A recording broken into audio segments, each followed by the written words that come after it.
Alhamdulillah. Barusan saja Bapak Presiden sudah menandatangani surat rehabilitasi kepada Pak Rasnal dan Pak Abdul Muiz, guru SD, SMP, SMA yang dari Luwu Utara. Dengan diberikannya rehabilitasi, dipulihkan nama baik, harkat martabat serta hak-hak kedua guru ini. Semoga kita demikian. Untung ada Presiden Prabowo dan Dasko. Dua guru di Luwu Utara terjungkal oleh keputusan birokrasi, tetapi justru Presiden Prabowo dan Wakil Ketua DPR RI Sufmi Dasko Ahmad yang datang menyelamatkan akal sehat negara. Kompas.com, 13 November 2025, memberitakan bahwa Presiden Prabowo Subianto menggunakan hak rehabilitasi untuk memulihkan nama baik dua guru asal Luwu Utara, Sulawesi Selatan, Abdul Muiz dan Rasnal, usai dinyatakan bersalah di tingkat kasasi. Menurut saya, ini adalah peristiwa politik dan moral yang layak mendapat perhatian serius dari kalangan pendidikan, hukum, dan publik.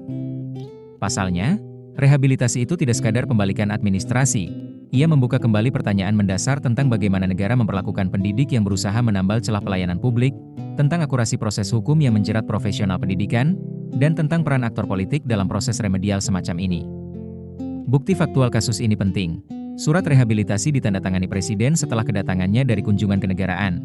Pengumuman itu disampaikan kepada publik lewat pernyataan Wakil Ketua DPR RI Sufmi Dasko Ahmad. Awal peristiwa. Untuk menempatkan pendapat ini pada konteks yang tepat, berikut rangkuman kronologi berdasarkan laporan media nasional. Pada 2018, terdapat sekitar 10 guru honorer di SMA Negeri 1 Luwu Utara yang tidak menerima gaji selama berbulan-bulan, dilaporkan bahkan sampai 10 bulan. Untuk membantu, Kepala Sekolah, Rasnal, bersama Bendahara Komite, Abdul Muiz, menyelenggarakan mekanisme iuran sukarela melalui rapat komite sekolah.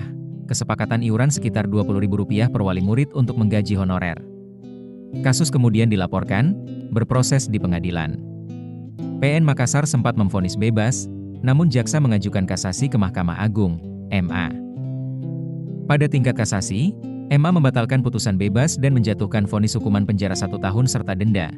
Putusan kasasi menjadi dasar pemberhentian tidak hormat PTDH oleh Pemprov Sulsel. Pemecatan administratif, PTDH, mengikuti putusan MA, tanggal-tanggal PTDH yang tercatat berbeda untuk masing-masing guru, dan memicu protes PGRI serta gerakan dukungan publik.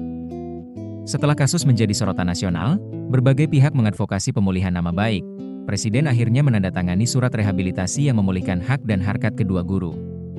Kronologi ini menegaskan bahwa peristiwa dimulai dari upaya solidaritas lokal terhadap tenaga pendidik yang tak dibayar, berlanjut ke litigasi yang berujung administratif, lalu berakhir, sementara, pada tindakan eksekutif Presiden.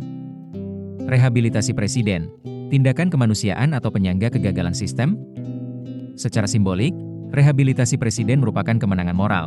Negara secara eksplisit mengoreksi, setidaknya pada level nama baik, keputusan institusional yang dianggap merugikan pendidik yang melakukan tindakan prososial.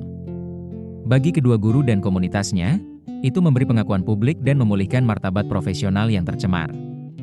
Namun, secara struktural rehabilitasi juga bisa dibaca sebagai penyangga terhadap kegagalan sistem. Jika kepala daerah, pengadilan tingkat kasasi, kejaksaan, serta birokrasi pendidikan telah menempuh jalur hukum dan administratif yang berujung pemecatan, mengapa negara pusat harus turun tangan korektif? Jawabannya menggambarkan dua masalah. Pertama, ada celah serius dalam perlindungan tenaga pendidik ketika mereka mengambil langkah darurat untuk menutup kegagalan anggaran daerah. Kedua, proses peradilan dan birokrasi daerah tampak tidak sensitif terhadap konteks kemanusiaan dan praktik otonomi sekolah komite yang diatur secara longgar. Rehabilitasi Presiden jadi bukti bahwa negara hadir secara serius dan bertindak cepat. Dasko dan mekanisme perwakilan Kompas.com, 13 November 2025, menulis, Dasko membantu mengubah nasib guru yang sempat dipecat usai menarik iuran demi membantu honorer itu. Menurut saya, pernyataan ini tidak berlebihan. Wakil Ketua DPR RI Sufmi Dasko Ahmad disebut memainkan peran penting sebagai penghubung antara para guru pendukungnya dengan Presiden. Dasko bergerak cepat usai mendapat laporan terkait nasib kedua guru tersebut. Dasko menyampaikan bahwa Presiden telah menandatangani surat rehabilitasi dan turut memfasilitasi komunikasi publik terkait pemulihan nama baik kedua guru. Peran ini menunjukkan bagaimana saluran representasi politik dan intervensi legislatif eksekutif dapat mempercepat penyelesaian yang berbau Kementri kritik konstruktif. Peran tokoh politik seperti Dasko efektif untuk kasus individual. Namun negara demokratis yang baik harus membangun mekanisme permanen, bukan intervensi per kasus, untuk menyelesaikan problem lainnya, seperti honorarium, litigasi guru, dan pemulihan reputasi pegawai publik secara sistematis. Kegagalan sistem yang perlu diperbaiki. Dari kasus Luwu Utara kita bisa menelaah beberapa titik kegagalan sistemik. 1. Kelemahan mekanisme pembayaran honorer di daerah. Guru honorer yang tak digaji selama berbulan-bulan menandakan masalah tata kelola anggaran, sinkronisasi antara pusat daerah, dan kelemahan pengawasan input data tenaga honorer. Pemerintah pusat, Kementerian Pendidikan, sendiri mencatat akan mendalami alur hingga ke operator daerah. 2. Kekaburan status iuran sukarela versus tindak pidana korupsi. Tindakan memungut iuran yang disetujui oleh rapat komite, jika benar bersifat sukarela dan transparan, seharusnya diperlakukan berbeda dari penggelapan atau gratifikasi. Perbedaan ini tak tertangani baik dalam praktik penegakan hukum sehingga berujung kriminalisasi tindakan sosial guru. Putusan kasasi yang mengkriminalisasi aspek ini memperlihatkan kebutuhan klarifikasi hukum dan pedoman operasional untuk praktik komite sekolah. 3. Fragmentasi tanggung jawab administratif. Pemecatan ASN oleh gubernur berdasarkan putusan MA tanpa mempertimbangkan konteks sektoral pendidikan memperlihatkan bahwa sanksi administrasi berjalan terpisah dari perspektif perlindungan profesi. Negara perlu mekanisme review administratif independen untuk kasus-kasus tugas kemanusiaan yang melibatkan ASN. 4. Keterlambatan remedial. Rehabilitasi presiden, meski bernilai, datang setelah proses hukum yang panjang dan dampak sosialnya nyata, stigma, kehilangan penghasilan, trauma. Sistem pencegahan dini, audit anggaran honorer, hotline pelaporan, pendampingan hukum guru, harus diperkuat. Untuk itu diperlukan perbaikan tata kelola honorarium honorer. Audit nasional data honorer, alur pencairan dana, dan sinkronisasi keuangan pusat daerah, prioritas penyaluran gaji agar kasus keterlambatan tidak lagi terjadi. Selain itu, perlu dikaji kembali tentang pedoman operasional untuk kegiatan komite sekolah. Standar baku tentang iuran sukarela, tata cara rapat formal, dokumentasi persetujuan wali murid, serta ruang lingkup pengumpulan dana oleh sekolah agar tidak mudah disalah-tafsirkan sebagai tindak pidana. Terakhir adalah layanan pendampingan hukum untuk guru.